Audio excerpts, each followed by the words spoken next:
सांप और नेवला। एक राज्य में एक ब्राह्मण दंपति रहा करते थे। उनकी शादी के कई साल हो जाने के बाद भी कोई संतान न होने की वजह से ब्राह्मणी यानी ब्राह्मण की पत्नी काफ़ी दुखी रहने लगी थी। ब्राह्मण जो लोगों को आशीर्वाद देकर उनके दुख दर्द कुछ हद तक कम कर दिया करता, वो खुद अपनी पत्नी के दुख का निवारण नहीं कर पा रहा था। ब्राह्मण ने अपनी पत्नी का दुख कम हो इसलिए एक उपाय निकाला और एक नेवला लाकर पत्नी को पालने के लिए दे दिया। छोटे से नेवले को पाकर ब्राह्मणी खुश हो गई और उसे किसी बच्चे की तरह ही लाड प्यार करके पालने लगी। नेवला भी इंसानों से इतना प्रेम पाकर उनमें घुल मिल गया। ब्राह्मण दंपति का भी संतान न होने का दुख कम हो गया, या यूं कहे कि नेवले को अपनापन अपनाने से उनका ध्यान उस बात से हट गया। कभी कभी भगवान हमें कुछ वस्तुओं के लिए ज़्यादा इंतजार कराता है। ऐसा ही कुछ ब्राह्मण दंपति के साथ भी हुआ, क्योंकि वो अपना गम जैसे तैसे भूल ही रहे थे कि अगले ही साल ब्राह्मणी ने एक सुंदर से बच्चे को जन्म दिया। ब्राह्मण और उसकी पत्नी का सुख 4 गुना हो गया।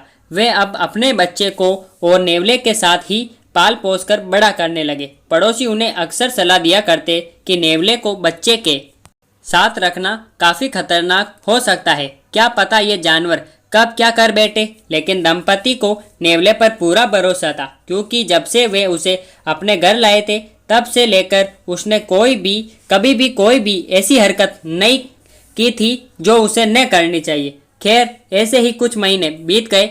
एक दिन ब्राह्मणी का व्रत था, इसलिए वो अपने पति को बच्चे का ध्यान रखने को कहकर मंदिर चली गई।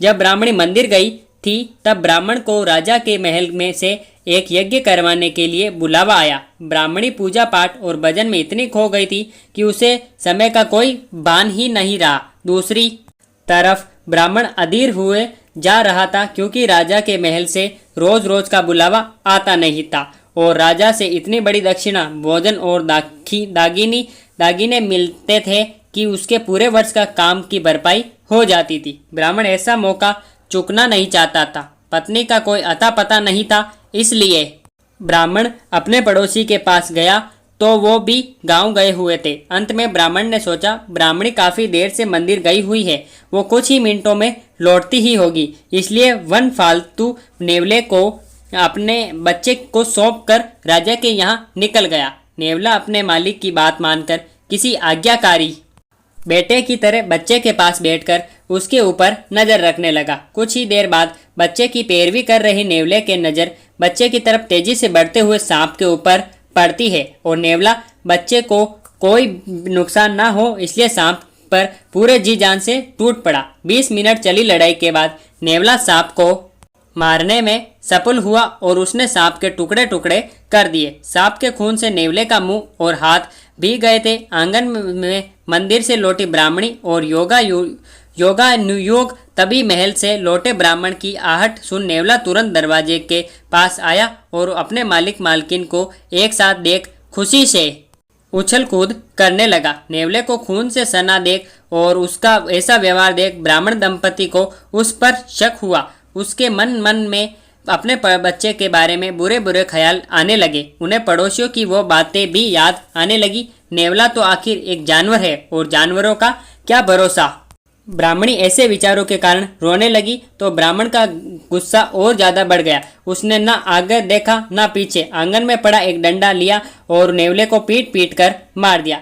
इतना सब होने के बाद जब दोनों अपने घर में अपने बच्चे को देखने के लिए दौड़े तो देखकर हैरान थे कि उनका बच्चा मज़े से खेल रहा था और उन्हें तब बड़ा झटका लगा जब पालने से थोड़े दूर जहरी सांप के कई टुकड़े पड़े हुए दिखे। वे दोनों गुस्से से अपना आपा खोकर अपने बच्चे के रक्षक के ही भक्षक बन बैठे थे। सच्चाई का पता चलने पर दोनों पश्चाताप की आग में जलने लगे।